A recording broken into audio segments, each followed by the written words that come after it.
A vida de Natália deu uma virada inesperada quando ela recebeu uma herança que mudaria tudo.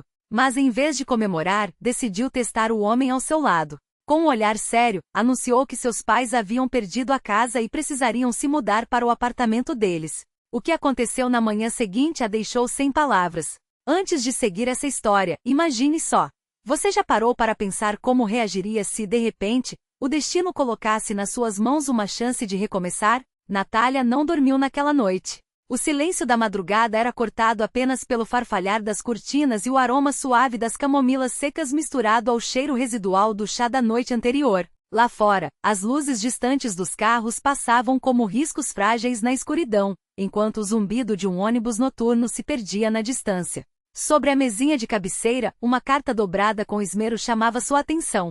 Ela conhecia cada palavra daquele papel. Uma casa nos arredores de Moscou e uma conta bancária, legado inesperado de uma tia distante que, após anos de silêncio, havia se lembrado da sobrinha. O dinheiro e a propriedade resolviam muitos problemas, mas não o essencial. Os copos de vinho da véspera ainda estavam abandonados na pia, as tênis de Igor espalhadas sem cerimônia no tapete da entrada, como sempre. Ele dormia no quarto ao lado, e o silêncio entre eles já durava mais do que qualquer conversa. Depois a gente resolve, pensou. Mas esse depois já havia se arrastado por uma década. Natália levantou, envolveu-se em um ralo e foi aquecer água. Observou a fumaça saindo do bico da chaleira, leve como uma ilusão, e refletiu. A esperança é assim, desaparece se não a segurar com firmeza. Serviu-se de um chá preto, cortou um pedaço de pão e, sob a luz amarela da luminária, desdobrou a carta mais uma vez.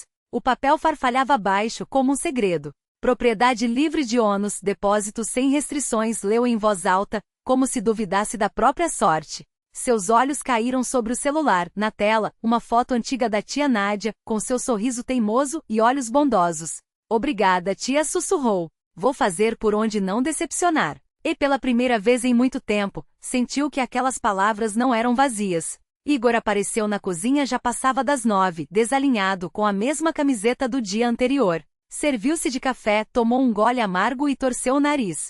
Esse seu chá de novo, resmungou, espreguiçando-se. E aí, como fica essa história do dinheiro? Perguntou, como se fosse um detalhe sem importância. Hoje vou ver a casa e passar no cartório para resolver os papéis, respondeu Natália com uma calma que não sentia. Decidir o que fazer daqui para frente. Ele ergueu uma sobrancelha. Vender e investir direito, eu dou um jeito. Tenho ideias. A palavra investir saía da boca dele sempre do mesmo jeito, arrastada como se saboreasse algo doce. Natália conhecia bem essas ideias. Geralmente terminavam em empréstimos a conhecidos duvidosos, esquemas para lucrar com a diferença ou projetos que nunca saíam do papel. Cada vez era ela quem tapava os buracos com seu salário de médica. Desta vez, porém, não discutiu. Esperou a noite cair e foi até a casa de Lilba, sua amiga de longa data. Uma mulher direta como uma régua de madeira, mas com um coração tão macio que até as conversas mais espinhosas viravam algodão ao seu lado. Não fale nada ainda, aconselhou Lilba, depois de ouvir tudo.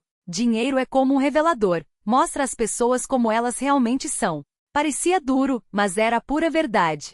E não se culpe por isso, acrescentou, colocando a mão sobre a dela. Você não está armando uma cilada. Só quer saber com quem está lidando antes de dar o próximo passo. Natália suspirou. Não quero pegá-lo em flagrante. Só não quero errar mais uma vez por 10 anos. Lilba sentiu firme. Então não erre. Faça direito. Ela passou a noite em claro, com os pensamentos se organizando não em palavras, mas em certezas. Um relacionamento não se mede pela forma como a pessoa recebe presentes, mas como ela abre as portas da própria vida quando o vento sopra contra. No jantar, Natália anunciou sem rodeios. Meus pais perderam tudo. A casa pegou fogo. Eles vão precisar ficar conosco por um tempo, até se reorganizarem. Igor largou o garfo. Conosco, repetiu, como se a palavra pesasse. Por quanto tempo? 1 mês? 1 ano? Até você decidir o que fazer. Ela olhou nos seus olhos. Até eles se restabelecerem. São meus pais. Não vou deixá-los na rua. Ele empurrou a cadeira para trás. Eu não assinei contrato para viver em república, retrucou. Eles são velhos, precisam de cuidados. Não vou aguentar isso. Natália não piscou. Como então? Ele gesticulou irritado. Arrume outro lugar. Você é médica, tem seu salário. Com que dinheiro? Ela perguntou calma. E por que se temos 2 quartos? Igor cerrou os punhos. Dá um jeito. Aluga algo. Mas não aqui. Ele se levantou, bateu a porta ao sair. O que veio depois foi rápido. Gavetas sendo abertas com força, o zíper de uma mala, o baque surdo de uma bagagem no chão. Pela manhã, Natália encontrou as coisas dele empilhadas junto à porta. Igor estava de casaco, segurando o passaporte. Vou ficar um tempo fora, disse, sem olhá-la. Até você se decidir. Não quero brigas. Ela queria dizer não volte, mas o que saiu foi um simples tudo bem. Ele saiu. O silêncio que ficou foi estranhamente reconfortante, como o ar depois de uma tempestade, denso, limpo, cheio de possibilidades. O celular vibrou. Desculpe, perdi a cabeça. Vamos conversar. Volto quando as coisas esfriarem.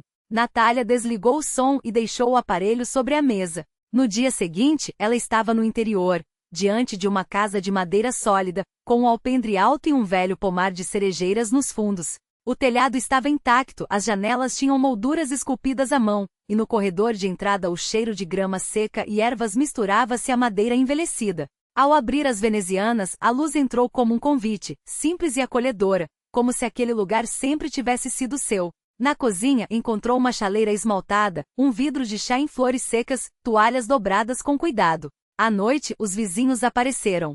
Sou Glasha, apresentou-se uma mulher magra, de postura ereta. Este é meu neto, Pavel. Ele tem mãos de ouro. Se precisar de algo, é só chamar. Pavel acenou com a cabeça, sorriu, e de repente tudo ficou fácil. Era um homem de poucas palavras, mas com um olhar tão quente que a desconfiança não tinha espaço. Eles ficaram um tempo no alpendre. Glasha falou do mercado local, dos horários do ônibus para a cidade, da clínica rural onde o técnico meio que improvisava com os equipamentos. Pavel consertou o portão, ofereceu-se para limpar o poço. Se ficar com medo na primeira noite, é só ligar. Moro aqui perto. Medo não havia. A noite na casa era aconchegante, cheia dos sons da lenha estalando na lareira, do assoalho rangendo, do aroma de maçãs e ervas secas. Natália ouviu tudo aquilo e pela primeira vez em anos, percebeu que ninguém estava ali para interromper seus pensamentos ou sua respiração. A mudança levou 3 dias. Liuba arrumou ajudantes, sua mãe levou compota caseira, seu pai empacotou os livros com cuidado. Igor não apareceu. Só mandou uma mensagem seca. Tudo bem. Natália decidiu não dar explicações. Se foi, foi. A vida no interior seguiu seu ritmo. Café da manhã com pão e manteiga, tardes no jardim ou consertando pequenos defeitos da casa, viagens de ônibus até a cidade para resolver papéis. À noite, leitura, ligar para os pais, trocar algumas palavras com os vizinhos. No terceiro dia, Glasha apareceu com leite fresco e creme de leite. Para a saúde. No quinto, Pavel trouxe um serrote, consertou a luminária da mesa e verificou a fiação. Ficou 10 minutos, meia hora, 1 hora. Com ele, tudo fluía. Por que você sempre me trata por você? Perguntou Natália certa vez. Não sou sua chefe. Hábito, ele sorriu. Mas vou me corrigir. Você é Natália, eu sou Pavel. Tudo claro, ela concordou. Não demorou para que a notícia se espalhasse. Uma médica havia chegado à vila. A notícia se alastrou como fogo em palha seca. Os velhos chegavam para medir a pressão, suas mãos trêmulas segurando pães caseiros ou maços de ervas colhidas no quintal. Mães jovens apareciam com bebês no colo, preocupadas com febres noturnas ou simplesmente ávidas por uma palavra de conforto. Uns traziam ovos ainda quentes da galinha, outros, um saco de batatas recém-colhidas. Alguns, apenas um sorriso constrangido e um obrigada por estar aqui. Natália aceitava tudo não por necessidade, mas por respeito àquilo que as pessoas podiam dar. Ela comprou um caderno de capa dura e passou a anotar cada visita com letra firme. Maria K. 150x90. Controle em 48 horas. Chá de hibisco menos sal. Ou então, Grigori T. Tosse seca. Mel com limão, compressas quentes. Sem antibiótico. Observar. Pavel às vezes ficava encostado no batente da porta, ouvindo. Você não cura as pessoas, você as acalma, comentou certa vez, cruzando os braços. Isso já é metade da cura, respondeu ela, sem tirar os olhos do termômetro. Ele assentiu, como se aquilo fosse a coisa mais óbvia do mundo. Uma tarde, ao voltar do poço, Natália encontrou uma cesta de vime na varanda. Dentro, um filhote ruivo de orelhas caídas, tremendo de frio, mas com os olhos brilhantes de curiosidade. Foi o Pavel que deixou, confessou Glá, enxugando as mãos no avental. Disse que você precisa de um guardião para casa, para não ficar sozinha. O nome dele é Rijik, e não adianta reclamar, acrescentou, como se lesse os pensamentos de Natália. Ela agachou-se, estendeu a mão, e o cachorro lambeu seus dedos com uma língua quente. Obrigada, murmurou, e pela primeira vez em meses, sentiu algo se desatar dentro do peito, uma leveza que não vinha de fora, mas de um lugar que ela mesma não sabia que existia. Igor apareceu um mês depois. Ligou de manhã, quando ela estava prestes a sair para pegar o ônibus. Natasha, pensei que precisávamos conversar. Estou na cidade. Posso passar aí? Pode, respondeu ela, secando as mãos no pano de prato. Ele chegou ao meio-dia, vestido com um terno que parecia estranho naquele caminho de terra, segurando um buquê de rosas vermelhas que pareciam saídas de um catálogo. Seus olhos percorreram a casa com um misto de desdém e desconforto, as janelas de madeira entalhada, a tinta descascando na cerca, o balde ao lado do poço. Bom, então é isso? Brincadeira de cabana na floresta? Você sempre foi cidade grande, Natasha. Quanto tempo isso vai durar? Ele jogou as chaves do carro sobre a mesa, como se aquelas 4 paredes fossem uma fase passageira, um capricho a ser superado. Natália indicou a bancada com um gesto. Chá. Tenho café também. Chá, respondeu ele, impaciente. Enquanto a chaleira esquenta, Igor não perdeu tempo. Escuta, entendo que você esteja chateada. Mas isso tudo, não é sério. Precisamos voltar para a cidade, vender essa casa, comprar algo decente. Conheço pessoas, consigo bons negócios. Você não precisa desse exílio. Ela observou o vapor subir da chaleira, as mãos quietas sobre a xícara. Por que você foi embora, Igor? A pergunta o pegou de surpresa. Eu não fui embora. Eu só não queria morar com os seus pais. Não era isso que havíamos combinado. Combinações mudam. E você escolheu ir. Não tive escolha, retrucou ele, a voz subindo. Sempre a escolha, disse ela, calma. Você escolheu não ficar. E isso me disse tudo. Ele se recostou na cadeira irritado. Então era um teste? Excelente. E você se orgulha disso? Destruiu nosso casamento por uma prova idiota. Salvei a mim mesma por uma verdade, corrigiu Natália. Foi quando a porta rangeu. Pavel entrou carregando uma caixa de madeira, os olhos passando rapidamente entre os dois. A visita, disse sem sorrir. Passo depois. Fica, murmurou ela. Igor, este é Pavel. Pavel, Igor. Os homens trocaram um aceno curto, tenso. Igor se levantou, ajustando a gravata como se aquilo o colocasse em vantagem. Se acha que vou esperar você brincar de fazendinha, está enganado.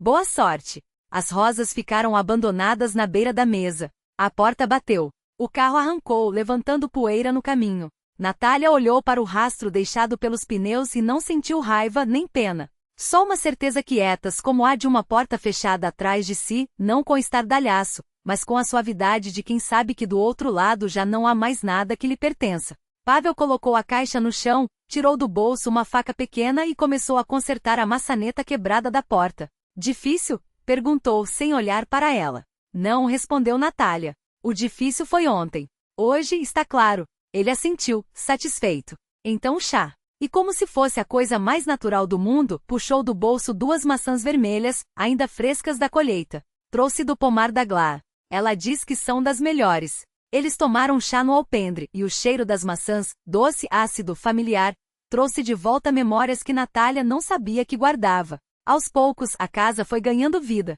Rijik cresceu, tornou-se um cão sério, mas ainda olhava para ela com a mesma devoração de filhote, como se dissesse, você é minha pessoa. Os vizinhos apareciam com mais frequência, uns por curativos, outros só para contar novidades. A pressão de Maria K. se estabilizou. Pavel consertou a cerca, estendeu um tapete novo na cozinha, instalou ganchos na porta para os casacos de inverno. Glá trazia tortas porque sim, e gostava de repetir, balançando o dedo, se a chaminé da casa não fuma, é porque a alma do dono está quente. Às vezes, os pais ligavam. Filha, você parece diferente até pela voz, dizia a mãe. Tudo bem? Tudo bem, respondia Natália. E era verdade. Para ele bastavam 2 xícaras, uma mesa limpa e alguém à frente que não desviasse o olhar quando a vida apertava. Uma noite a mensagem chegou curta e seca, viva bem. Apenas 2 palavras. Sem pontos, sem desculpas. Natália respondeu, você também. E foi tudo. Às vezes o passado se encerra com a dignidade de um gesto simples, uma cortesia breve que dispensa explicações. Quando o inverno começou a anunciar sua chegada, Pavel sugeriu um passeio até o lago. Caminharam pela trilha estreita, pisando com cuidado nas folhas secas que estalavam sob os pés. O ar era fresco como hortelã, e o gelo ainda não havia aprisionado a água, que brilhava escura sob o céu cinzento. Os pássaros imóveis nos galhos observavam em silêncio. Pavel parou. Natasha disse, com a voz tão firme quanto suas mãos eram calmas. Ao seu lado eu me sinto em paz. Não sei fazer discursos bonitos, mas sei estar. Se para você for o mesmo, então vamos apenas ser. Ela sentiu. Vamos. Sem pressa. Sem provas. Sem a necessidade de que o mundo testemunhasse. Chá e trabalho, ele completou, como se fosse a fórmula mais óbvia da felicidade. E silêncio, ela acrescentou. Ficaram ali, ouvindo o murmúrio da água e o vento nas árvores. E pela primeira vez, o futuro perdeu seu ar ameaçador. O futuro tinha uma voz agora, lenta, constante, quente como o vapor de uma chaleira no fogão. O ano terminou com neve branca e a luz amarela da lâmpada tremulando na janela. Na virada, reuniram-se em três, Natália, Pavel e Glá.